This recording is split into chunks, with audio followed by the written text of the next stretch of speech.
केरल में अब निपाह का बांग्लादेशी वेरिएंट मिलने पर अब वायरस का खतरा बढ़ता हुआ नजर आ रहा है। केरल के कोझिकोड में निपाह वायरस के बढ़ते मामलों के बीच गुरुवार 14 सितंबर को सभी स्कूल कॉलेज 2 दिनों के लिए बंद रखने का आदेश जारी किया गया है। यहाँ निपाह वायरस से 2 लोगों की मौत हो चुकी है। एक 9 साल का बच्चा आईसीयू में है। न्यूज एजेंसी पीटीआई के मुताबिक एक स्वास्थ्य कर्मचारी में भी निपाह वायरस की पुष्टि हुई है। इसी के साथ केरल में निपाह के अब तक 5 मामले सामने आ चुके हैं। गुरुवार को सेंट्रल हेल्थ टीम केरल के कोझिकोड पहुंची है। ये टीम जिला प्रशासन के साथ निपाह वायरस को लेकर बैठक करेगी। बुधवार को कोझिकोड मेडिकल कॉलेज की एक टीम ने निपाह वायरस की जांच के लिए मृतोकारा गांव से सुपारी और अमरूद के सैंपल्स लिए। इससे पहले केरल की स्वास्थ्य मंत्री वीना जॉर्ज ने बताया कि प्रदेश में जिस वायरस की पुष्टि हुई है वो बांग्लादेशी वेरिएंट है। ये इंसानों से इंसानों में फैलता है। इस वायरस से मृत्यु दर अधिक है पर यह कम संक्रामक है। कोझिकोड मेडिकल कॉलेज की एक टीम मुरुथोकारा गांव पहुंची। निपाह वायरस की जांच के लिए गांव के पेड़ों से सुपारी और अमरूद के सैंपल्स लिए गए हैं। दिल्ली सीएम अरविंद केजरीवाल और आप के राज्यसभा सांसद संजय सिंह के खिलाफ प्रधानमंत्री नरेंद्र मोदी की स्नातक उपाधि के मसले पर विवादित बयान देने के आरोप है। इस मामले समन्स रद्द करने के लिए दोनों आरोपियों की अर्जी खारिज कर दी गई है। अहमदाबाद के सेशन कोर्ट से दिल्ली के सीएम अरविंद केजरीवाल को मानहानि मामले में राहत नहीं मिली है। सत्र न्यायालय ने अरविंद केजरीवाल की अर्जी खारिज कर दी, जिसमें गुजरात विश्वविद्यालय की ओर से दाखिल मानहानि मामले में कोर्ट के समन को रद्द करने की गुहार लगाई गई थी। बता दें कि दिल्ली के मुख्यमंत्री और आम आदमी पार्टी के संयोजक अरविंद केजरीवाल और आप के राज्यसभा सांसद संजय सिंह के खिलाफ प्रधानमंत्री नरेंद्र मोदी की स्नातक उपाधि के मसले पर विवादित बयान देने के आरोप हैं। समन्स रद्द करने के लिए दोनों आरोपियों की अर्जी खारिज कर दी गई है। अहमदाबाद जिला अदालत में मजिस्ट्रेट जे.एम. ब्रह्मभट्ट की कोर्ट ने दोनों नेताओं को सम्मन किया था। इस मामले की सुनवाई और फैसला शीघ्र करने के लिए गुजरात हाईकोर्ट ने अहमदाबाद जिला अदालत के मुख्य जज को एक जज नियुक्त कर मामले की सुनवाई विशेष तौर पर कराने को कहा था। इसके बाद 6 सितंबर को सुनवाई शुरू हुई और 8 सितंबर को पूरी हो गई। बता दें कि गुजरात विश्वविद्यालय ने इन दोनों नेताओं की विवादास्पद टिप्पणियों को अपमानजनक बताते हुए आपराधिक मानहानि का मुकदमा दायर किया था। लोकसभा चुनाव से पहले नेताओं का दल बदल लगातार जारी है। उसमें बड़ा नाम वडोदरा के पूर्व कांग्रेस अध्यक्ष प्रशांत पटेल का सामने आया है। वडोदरा कांग्रेस के अध्यक्ष के रूप में सेवाएं दे चुके कांग्रेस के नेता प्रशांत पटेल ने कांग्रेस पार्टी के प्राथमिक सदस्य पद से इस्तीफा दे दिया है। साथ ही उन्होंने ऐलान किया है कि 17 सितंबर को देश के प्रधानमंत्री नरेंद्र मोदी के जन्मदिन पर 1000 से ज्यादा कार्यकर्ताओं के साथ वे भारतीय जनता पार्टी में जुड़ जाएंगे। प्रशांत पटेल ने हिंदुत्व के मुद्दे भारतीय जनता पार्टी से जुड़ने की बात कही है। उनके साथ साथ पूर्व अध्यक्ष सुरेश पटेल और भावेश पटेल भी कांग्रेस छोड़कर भाजपा में जुड़ेंगे। मेरी अंतरात्मा ने बोला कि मुझे भारतीय जनता पार्टी में काम करना चाहिए। इसलिए 1-1.5 साल से जो मेरे अंदर एक दुविधा थी कि मुझे क्या करना चाहिए, और वही प्रधानमंत्री जो हमारे हिंदू राष्ट्र का प्रणेता नरेंद्र भाई मोदी जी का 70 तारीख को उनका जन्मदिन है, तो गुजरात के प्रदेश प्रमुख CR पाटिल साहब और बड़ौदा के भारतीय जनता पार्टी के शहर प्रमुख विजय भाई शाह के नेतृत्व में 1000 से ज़्यादा लोगों के साथ हम भारतीय जनता पार्टी ज्वाइन करेंगे और हिंदू राष्ट्र तरफ जो देश आगे बढ़ रहा है। और हिंदू राष्ट्र का मतलब ये नहीं होता है कि सिर्फ हिंदू की बात हो। हिंदू राष्ट्र का मतलब होता है कि देश में रहने वाला, और बंधारण में जो लिखा है, ये देश में रहने वाला हर भारतीय को उनका अधिकार हक मिलना चाहिए। और आपने देखा होगा कि 9 साल से आदरणीय प्रधानमंत्री जी का नेतृत्व है, तो उसमें हर समाज, हर धर्म के लोगों को जो सरकारी लाभ है, इवन रेशन में जो अनाज मिलता है वो भी समाज देख के नहीं मिलता है। तो जब हिंदू राष्ट्र तरफ देश आगे बढ़ रहा है तो उसमें मुझे सहभागी होना चाहिए। वही सोच लेके मैं भारतीय जनता पार्टी ज्वाइन कर रहा हूँ। मुझे ना ही टिकट का कोई मोह है, ना ही कोई पद का मोह है। मेरी अंतरात्मा बोल रही है कि मैं एक हिंदू कुल में जन्म लिया है और देश हिंदू राष्ट्र तरफ आगे बढ़ रहा है, तो उसमें मुझे सहभागी होना चाहिए। वही उद्देश्य से मैं भारतीय जनता पार्टी ज्वाइन कर रहा हूँ। गुजरात के युवाओं का आर्थिक शोषण करने वाली ज्ञान सहायक योजना रद्द करने की मांग गुजरात प्रदेश कांग्रेस के अध्यक्ष शक्ति सिंह गोहिल ने सरकार से की है, जिसके लिए एक स्पेशली टेट और टाट के एग्जाम जिन्होंने पास की है, वो इंतजार करते थे कि हमें पूरी सैलरी के साथ नौकरी मिलेगी। 30,000 जगह गुजरात में खाली है। 32,000 जगह खाली है, 30,000 टेट और टाट पास किए हुए हैं। इन युवाओं के भविष्य पे बिल्कुल ख्याल नहीं रखा गया, विद्यार्थियों के भविष्य पे ख्याल नहीं रखा गया और गुजरात की भाजपा सरकार ने ज्ञान सहायक योजना माने फिक्स सैलरी, अरे जब कॉन्स्टिट्यूशन का सिद्धांत ये है इक्वल वर्क इक्वल पे, तो क्यों ऐसा हो रहा है? हम इसका विरोध करते हैं। हमने मांग की है कि ज्ञान सहायक योजना को तुरंत खारिज किया जाए और पूरी सैलरी के साथ इन बच्चों को नौकरी मिले। गुजरात में अगर 32,000 टीचर्स नहीं है तो आप किस मुंह से कहोगे कि भविष्य अच्छा होगा? मैंने खुद मुख्यमंत्री जी को और एजुकेशन मिनिस्टर को खत लिख के पूरी डिटेल दी है उसमें कि आपको पूरी सैलरी के साथ ही टीचर्स की रिक्रूटमेंट करनी चाहिए। जम्मू कश्मीर के सबसे बड़े आतंकी हमले में कर्नल, मेजर और कश्मीर पुलिस के डीएसपी शहीद हुए हैं।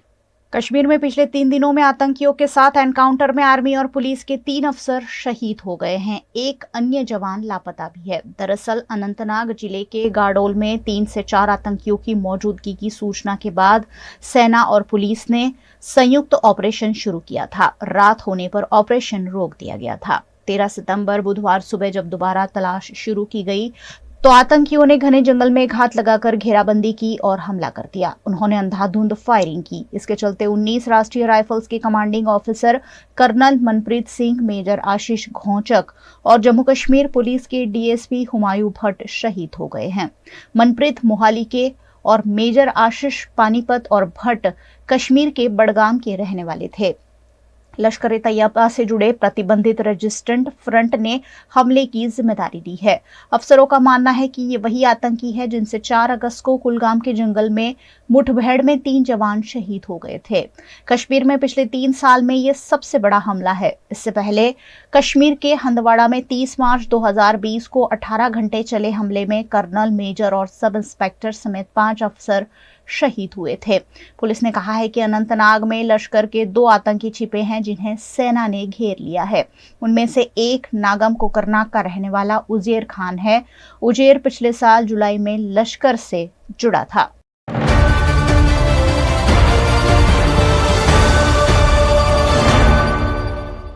पिछले कई दिनों से शेयर बाजार में लगातार तेजी देखने मिल रही है। लगातार सेंसेक्स और निफ्टी नई ऊंचाइयों को छू रहे हैं। आज यानी शुक्रवार 15 सितंबर को शेयर बाजार ने ऑल टाइम हाई रिकॉर्ड बनाया। सेंसेक्स ने कारोबार के दौरान 67,927 का स्तर छुआ। निफ्टी भी 20,222 के स्तर तक पहुंचा।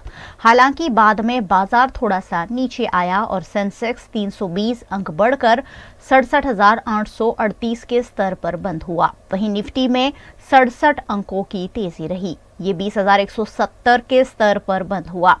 सेंसेक्स के 20 शेयरों में खरीदारी और 10 में बिकवाली देखने को मिली। बाजार की तेजी में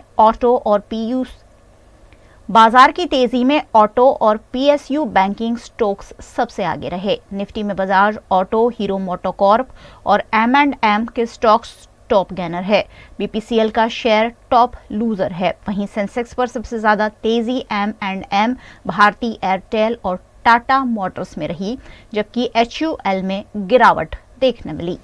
गुजरात के दाहोद में जेकोट रेलवे स्टेशन पर खड़ी मेमू ट्रेन में अचानक आग लग जाने से द बर्निंग ट्रेन का मंजर यहां देखने मिला। गुजरात के दाहोद के जेकोट रेलवे स्टेशन पर मेमू ट्रेन के कोच में अचानक आग लग जाने से अफरा तफरी का माहौल देखने मिला। दरअसल ट्रेन के इंजन में आग लग गई थी, जो थोड़ी ही देर में फर्स्ट क्लास कोच तक पहुंच गई, जिसके चलते कोच में सवार यात्रियों में अफरा तफरी देखी गई। आग बड़ा स्वरूप धारण करे उससे पहले ही सभी यात्री सुरक्षित रूप से बाहर निकल गए, जिससे बड़ी जानहानि टल गई है। मेमू ट्रेन के पीछे जुड़े हुए इंजन निकट के फर्स्ट क्लास कोच में धुएं के साथ ही यात्री नीचे उतर गए। थोड़ी ही देर में कोच धू कर जल उठा। तत्काल दाहोद फायर ब्रिगेड को मौके पर बुलाया गया। दाहोद फायर ब्रिगेड ने कड़ी मशक्कत के साथ आग पर काबू पाया। इस समूची घटना को लेकर रेलवे स्टेशन पर अफरा तफरी और हड़कंप का माहौल देखने मिला। दाहोद जिला पुलिस अधीक्षक, स्थानीय पुलिस, रेलवे के अधिकारी मौके पर पहुंचे। अच्छी बात ये रही कि हादसे में कोई हताहत नहीं हुआ है। बड़ी दुर्घटना टल जाने से रेलवे के और पुलिस के अधिकारियों ने राहत की सांस ली है। प्राथमिक अनुमान के अनुसार शॉर्ट सर्किट की वजह से ये आग लगी हो सकती है। 2 घंटे बाद प्रभावित कोच को अलग कर मेमू ट्रेन को वहां से रवाना किया गया। गुजरात के वडोदरा में भारतीय जनता पार्टी ने जैसे कि कांग्रेस मुक्त वडोदरा बनाने की ठान ली हो, ऐसे एक के बाद एक नेता कांग्रेस का हाथ छोड़कर भारतीय जनता पार्टी का साथ चुन रहे हैं। लोकसभा चुनाव से पहले ही वडोदरा शहर में कांग्रेस नेताओं के इस्तीफे का जैसे कि दौर चल पड़ा है। कांग्रेस के नेता लगातार इस्तीफे देकर 17 सितंबर को हजारों समर्थकों के साथ भारतीय जनता पार्टी में जुड़ने जा रहे हैं। इस सूची में नया नाम कांग्रेस के नेता अनिल परमार का जुड़ गया है। वडोदरा शहर के कांग्रेस उपाध्यक्ष और पूर्व नगर सेवक रहे अनिल परमार ने भी अब इस्तीफा दे दिया है। उनका कहना है कि हिंदू राष्ट्र बनाने में गुजराती प्रधानमंत्री का हाथ मजबूत करने के लिए उन्होंने भारतीय जनता पार्टी ज्वाइन की है। अनिल परमार ने यह भी कहा कि उन्होंने अपना इस्तीफा प्रदेश अध्यक्ष शक्ति सिंह गोहिल और शहर अध्यक्ष ऋत्विज जोशी को भेज दिया है। कांग्रेस के प्राथमिक सदस्य पद से उन्होंने इस्तीफा दे दिया है। वडोदरा शहर कांग्रेस आंतरिक जे ડખા છે ને ઇન્ટરનલ જે ઝઘડા છે એના કારણે કાર્યકરોથી માંડીને અનેક લોકો પીસાઈ રહ્યા છે, પણ લોકો ખોલીને આવી નહીં શકતા. પરંતુ અમે એવા છે કે ભાઈ સાચું કહેવાવાળાને સાચું જ કહીશું. નહીં ફાવે તો અમે પાર્ટી છોડવા બી તૈયાર છે. પાર્ટી છોડવાનું કારણ કે આંતરિક ડખાના કારણે, જૂથવાદના કારણે મારે પાર્ટી છોડવાની ફરજ પડી છે. જે લોકોને બાજુવાળો બી ના ઓળખતો હોય એવા માણસો સાથે રહી અને જૂથવાદ અને આર્થિક રીતે જે સદ્ધર હોય એને જ પાર્ટીમાં મહત્ત્વતા આપતા હોય ત્યારે અમારે આ પાર્ટી એક કોંગ્રેસ પાર્ટી હતી. કોંગ્રેસ પાર્ટીમાં આવું નહોતું પહેલાં, પરંતુ અત્યારની જે પરિસ્થિતિ છે એ જોતાં આર્થિક પરિસ્થિતિને અને લોકોને જે માન સન્માન મળે છે, પરંતુ જેની કને પૈસા છે એને જ માન સન્માન મળે છે. આ પાર્ટીમાં ફક્ત જે કાર્ય કરે છે, પાયાના કાર્યકર છે, અમે કાઉન્સિલર તરીકે 5 વર્ષ જીતેલા છે, જે કોઈ દિવસ જીત્યા ના હોય એને માન સન્માન મળતું હોય અને અમને માન સન્માન ના મળતું હોય ત્યારે અમે અમારી સન્માન માટે પાર્ટી છોડી છે અને પાર્ટી છોડી અમે કોંગ્રેસ છોડી અને ભાજપમાં જોઈન થવાના છે. भारत और पाकिस्तान के क्रिकेट फैन एशिया कप में भारत और पाकिस्तान का आमना सामना चाहते थे, लेकिन श्रीलंका ने पाकिस्तान को हरा दिया है और ऐसे में अब खिताबी मुकाबला श्रीलंका और भारत के बीच होगा। डिफेंडिंग चैंपियन श्रीलंका ने एशिया कप 2023 के फाइनल में प्रवेश कर लिया है। टीम ने गुरुवार रात को रोमांचक सुपर 4 मुकाबले में पाकिस्तान को 2 विकेट से हराया। आखिरी 2 गेंद पर श्रीलंका को 6 रन की जरूरत थी। चरित असालंका ने अगली गेंद पर चौका लगाया और आखिरी गेंद पर 2 रन लेकर टीम को रोमांचक जीत दिला दी। टीम 11वीं बार वनडे एशिया कप के फाइनल में पहुंची है। 17 सितंबर को कोलंबो के मैदान पर खिताबी मुकाबले में श्रीलंका का सामना भारत से होगा। कोलंबो के आर प्रेमदासा स्टेडियम में पाकिस्तान ने टॉस जीतकर बल्लेबाजी करते हुए 42 ओवर में 7 विकेट पर 252 रन बनाए। डीएलएस मेथड के तहत श्रीलंका को 252 का टारगेट ही मिला। श्रीलंका ने 42 ओवर में 8 विकेट खोकर जीत हासिल कर ली। अब 17 सितंबर को होने वाले खिताबी मुकाबले में श्रीलंका और भारत आमने सामने होंगे। गुजरात के वडोदरा शहर की नवरात्रि देश विदेश में काफी मशहूर है। गुजरात की वडोदरा शहर की नवरात्रि में 4 चांद लक्ष्मी विलास पैलेस के गरबा महोत्सव ने लगा दिए हैं। इस बार भी लक्ष्मी विलास पैलेस में भव्य गरबा महोत्सव का आयोजन वार्ड बाजार के साथ मिलकर किया गया है। वडोदरा में पिछले साल की तरह इस बार भी लक्ष्मी विलास पैलेस हेरिटेज गरबा 2023 का आयोजन किया गया है। महारानी चिमनाबाई स्त्री उद्योगालय और वार्ड बाजार फाउंडेशन के सहयोग से इस बार गरबा इवेंट की थीम महिला सशक्तिकरण के संदेश के साथ नारी देवी रखी गई है, जिसके रजिस्ट्रेशन शुरू हो चुके हैं। 15 से 24 अक्टूबर तक लक्ष्मी विलास पैलेस के मोतीबाग क्रिकेट ग्राउंड पर इस भव्य गरबा कार्यक्रम को आयोजित किया गया है, जिस पर वार्ड बाजार की ट्रस्टी शीतल भालेराव ने जानकारी दी। हमारा जो एसोसिएशन है वॉर्ड विजार्ड फाउंडेशन का MCSU से, ये लास्ट ईयर हमारा फर्स्ट था और ये बार हम सेकेंड ईयर है हमारा साथ में। तो हम दोनों जुड़े हुए हैं क्योंकि हमारा कॉज कॉमन है विच इज़ विमेन एम्पावरमेंट। और लास्ट ईयर हम लोगों को बहुत ज़्यादा अच्छा रिस्पॉन्स मिला था। हमने एक्सपेक्ट किया था कि हमको 25,000 प्लस कम से कम लोग start, because it was our first year, हमको ऐसे लगा कि 25,000 प्लस का रिस्पांस मिलेगा। But we were really happy and surprise के it was about that we had reach 40,000 plus. तो ये साल डेफिनेटली हम बहुत ज़्यादा ऑप्टिमिस्टिक है कि लास्ट ईयर से ज़्यादा हमको अच्छा रिस्पॉन्स मिलेगा।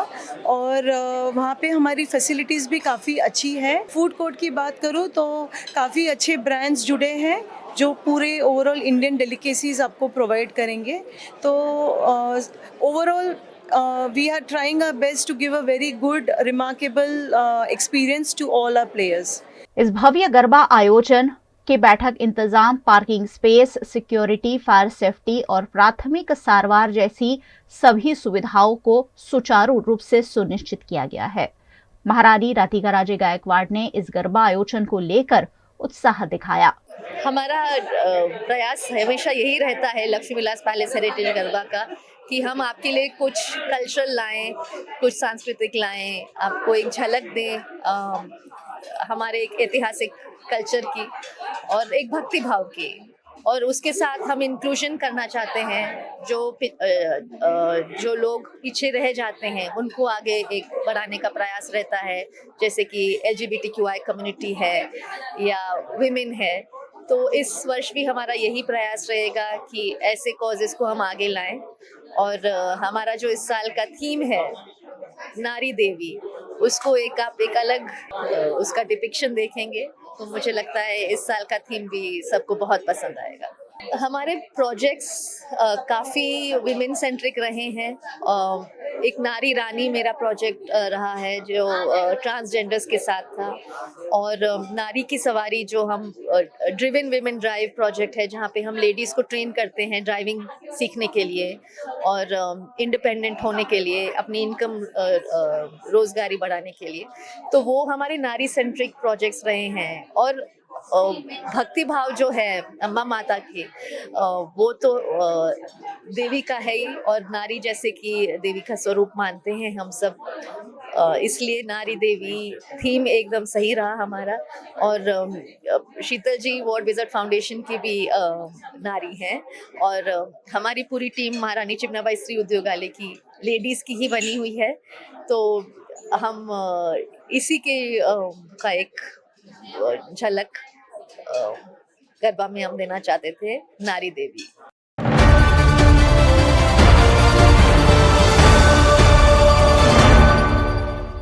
केरल में अब निपाह का बांग्लादेशी वेरिएंट मिलने पर अब वायरस का खतरा बढ़ता हुआ नजर आ रहा है। केरल के कोझिकोड में निपाह वायरस के बढ़ते मामलों के बीच गुरुवार 14 सितंबर को सभी स्कूल कॉलेज 2 दिनों के लिए बंद रखने का आदेश जारी किया गया है। यहाँ निपाह वायरस से 2 लोगों की मौत हो चुकी है। एक 9 साल का बच्चा ICU में है। न्यूज एजेंसी PTI के मुताबिक एक स्वास्थ्य कर्मचारी में भी निपाह वायरस की पुष्टि हुई है। इसी के साथ केरल में निपाह के अब तक 5 मामले सामने आ चुके हैं। गुरुवार को सेंट्रल हेल्थ टीम केरल के कोझिकोड पहुंची है। ये टीम जिला प्रशासन के साथ निपाह वायरस को लेकर बैठक करेगी। बुधवार को कोझिकोड मेडिकल कॉलेज की एक टीम ने निपाह वायरस की जांच के लिए मृतोकारा गांव से सुपारी और अमरूद के सैंपल्स लिए। इससे पहले केरल की स्वास्थ्य मंत्री वीना जॉर्ज ने बताया कि प्रदेश में जिस वायरस की पुष्टि हुई है वो बांग्लादेशी वेरिएंट है। ये इंसानों से इंसानों में फैलता है। इस वायरस से मृत्यु दर अधिक है पर ये कम संक्रामक है। कोझिकोड मेडिकल कॉलेज की एक टीम मुरुथोकारा गांव पहुंची। निपाह वायरस की जांच के लिए गांव के पेड़ों से सुपारी और अमरूद के सैंपल्स लिए गए हैं। दिल्ली CM अरविंद केजरीवाल और आप के राज्यसभा सांसद संजय सिंह के खिलाफ प्रधानमंत्री नरेंद्र मोदी की स्नातक उपाधि के मसले पर विवादित बयान देने के आरोप है। इस मामले समन्स रद्द करने के लिए दोनों आरोपियों की अर्जी खारिज कर दी गई है। अहमदाबाद के सेशन कोर्ट से दिल्ली के CM अरविंद केजरीवाल को मानहानि मामले में राहत नहीं मिली है। सत्र न्यायालय ने अरविंद केजरीवाल की अर्जी खारिज कर दी, जिसमें गुजरात विश्वविद्यालय की ओर से दाखिल मानहानि मामले में कोर्ट के समन को रद्द करने की गुहार लगाई गई थी। बता दें कि दिल्ली के मुख्यमंत्री और आम आदमी पार्टी के संयोजक अरविंद केजरीवाल और आप के राज्यसभा सांसद संजय सिंह के खिलाफ प्रधानमंत्री नरेंद्र मोदी की स्नातक उपाधि के मसले पर विवादित बयान देने के आरोप हैं। समन्स रद्द करने के लिए दोनों आरोपियों की अर्जी खारिज कर दी गई है। अहमदाबाद जिला अदालत में मजिस्ट्रेट जे.एम. ब्रह्मभट्ट की कोर्ट ने दोनों नेताओं को सम्मन किया था। इस मामले की सुनवाई और फैसला शीघ्र करने के लिए गुजरात हाईकोर्ट ने अहमदाबाद जिला अदालत के मुख्य जज को एक जज नियुक्त कर मामले की सुनवाई विशेष तौर पर कराने को कहा था। इसके बाद 6 सितंबर को सुनवाई शुरू हुई और 8 सितंबर को पूरी हो गई। बता दें कि गुजरात विश्वविद्यालय ने इन दोनों नेताओं की विवादास्पद टिप्पणियों को अपमानजनक बताते हुए आपराधिक मानहानि का मुकदमा दायर किया था। लोकसभा चुनाव से पहले नेताओं का दल बदल लगातार जारी है। उसमें बड़ा नाम वडोदरा के पूर्व कांग्रेस अध्यक्ष प्रशांत पटेल का सामने आया है।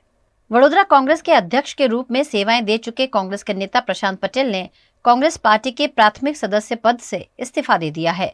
साथ ही उन्होंने ऐलान किया है कि 17 सितंबर को देश के प्रधानमंत्री नरेंद्र मोदी के जन्मदिन पर 1000 से ज्यादा कार्यकर्ताओं के साथ वे भारतीय जनता पार्टी में जुड़ जाएंगे। प्रशांत पटेल ने हिंदुत्व के मुद्दे भारतीय जनता पार्टी से जुड़ने की बात कही है। उनके साथ साथ पूर्व अध्यक्ष सुरेश पटेल और भावेश पटेल भी कांग्रेस छोड़कर भाजपा में जुड़ेंगे। मेरी अंतरात्मा ने बोला कि मुझे भारतीय जनता पार्टी में काम करना चाहिए। इसलिए 1-1.5 साल से जो मेरे अंदर एक दुविधा थी कि मुझे क्या करना चाहिए, और वही प्रधानमंत्री जो हमारे हिंदू राष्ट्र का प्रणेता नरेंद्र भाई मोदी जी का 70 तारीख को उनका जन्मदिन है, तो गुजरात के प्रदेश प्रमुख C.R. पाटिल साहब और बड़ौदा के भारतीय जनता पार्टी के शहर प्रमुख विजय भाई शाह के नेतृत्व में 1000 से ज़्यादा लोगों के साथ हम भारतीय जनता पार्टी ज्वाइन करेंगे और हिंदू राष्ट्र तरफ जो देश आगे बढ़ रहा है। और हिंदू राष्ट्र का मतलब ये नहीं होता है कि सिर्फ हिंदू की बात हो। हिंदू राष्ट्र का मतलब होता है कि देश में रहने वाला, और बंधारण में जो लिखा है, ये देश में रहने वाला हर भारतीय को उनका अधिकार हक मिलना चाहिए। और आपने देखा होगा कि 9 साल से आदरणीय प्रधानमंत्री जी का नेतृत्व है, तो उसमें हर समाज, हर धर्म के लोगों को जो सरकारी लाभ है, इवन रेशन में जो अनाज मिलता है, वो भी समाज देख के नहीं मिलता है। तो जब हिंदू राष्ट्र तरफ देश आगे बढ़ रहा है, तो उसमें मुझे सहभागी होना चाहिए। वही सोच लेके मैं भारतीय जनता पार्टी ज्वाइन कर रहा हूँ। मुझे ना ही टिकट का कोई मोह है, ना ही कोई पद का मोह है। मेरी अंतरात्मा बोल रही है कि मैं एक हिंदू कुल में जन्म लिया है और देश हिंदू राष्ट्र तरफ आगे बढ़ रहा है, तो उसमें मुझे सहभागी होना चाहिए। वही उद्देश्य से मैं भारतीय जनता पार्टी ज्वाइन कर रहा हूँ। गुजरात के युवाओं का आर्थिक शोषण करने वाली ज्ञान सहायक योजना रद्द करने की मांग गुजरात प्रदेश कांग्रेस के अध्यक्ष शक्ति सिंह गोहिल ने सरकार से की है। जिसके लिए एक स्पेशली टेट और टाट के एग्ज़ाम जिन्होंने पास की है, वो इंतज़ार करते थे कि हमें पूरी सैलरी के साथ नौकरी मिलेगी। 30,000 जगह गुजरात में खाली है, 32,000 जगह खाली है, 30,000 टेट और टाट पास किए हुए।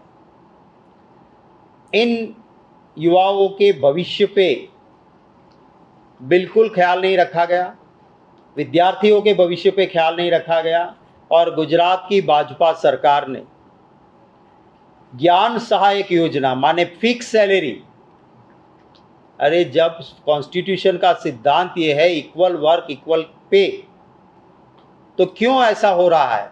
हम इसका विरोध करते हैं। हमने मांग की है कि ज्ञान सहायक योजना को तुरंत खारिज किया जाए और पूरी सैलरी के साथ इन बच्चों को नौकरी मिले। गुजरात में अगर 32,000 टीचर्स नहीं है, तो आप किस मुंह से कहोगे कि भविष्य अच्छा होगा? मैंने खुद मुख्यमंत्री जी को और एजुकेशन मिनिस्टर को खत लिख के पूरी डिटेल दी है उसमें कि आपको पूरी सैलरी के साथ ही टीचर्स की रिक्रूटमेंट करनी चाहिए। जम्मू कश्मीर के सबसे बड़े आतंकी हमले में कर्नल, मेजर और कश्मीर पुलिस के डीएसपी शहीद हुए हैं। कश्मीर में पिछले 3 दिनों में आतंकियों के साथ एनकाउंटर में आर्मी और पुलिस के 3 अफसर शहीद हो गए हैं। एक अन्य जवान लापता भी है। दरअसल अनंतनाग जिले के गाडोल में 3 से 4 आतंकियों की मौजूदगी की सूचना के बाद सेना और पुलिस ने संयुक्त ऑपरेशन शुरू किया था। रात होने पर ऑपरेशन रोक दिया गया था। 13 सितंबर बुधवार सुबह जब दोबारा तलाश शुरू की गई तो आतंकियों ने घने जंगल में घात लगाकर घेराबंदी की और हमला कर दिया। उन्होंने अंधाधुंध फायरिंग की। इसके चलते 19 राष्ट्रीय राइफल्स के commanding officer colonel Manpreet Singh, major Ashish Dhonchak और जम्मू कश्मीर पुलिस के डीएसपी हुमायूं भट्ट शहीद हो गए हैं। मनप्रीत मोहाली के और मेजर आशीष पानीपत और भट्ट कश्मीर के बडगाम के रहने वाले थे। लश्कर तैयबा से जुड़े प्रतिबंधित रेजिस्टेंट फ्रंट ने हमले की जिम्मेदारी ली है। अफसरों का मानना है कि ये वही आतंकी है जिनसे 4 अगस्त को कुलगाम के जंगल में मुठभेड़ में 3 जवान शहीद हो गए थे। कश्मीर में पिछले 3 साल में ये सबसे बड़ा हमला है। इससे पहले कश्मीर के हंदवाड़ा में 30 मार्च 2020 को 18 घंटे चले हमले में कर्नल, मेजर और सब इंस्पेक्टर समेत 5 अफसर शहीद हुए थे। पुलिस ने कहा है कि अनंतनाग में लश्कर के 2 आतंकी छिपे हैं जिन्हें सेना ने घेर लिया है। उनमें से एक नागम कोकरनाग का रहने वाला उजेर खान है। उजेर पिछले साल जुलाई में लश्कर से जुड़ा था।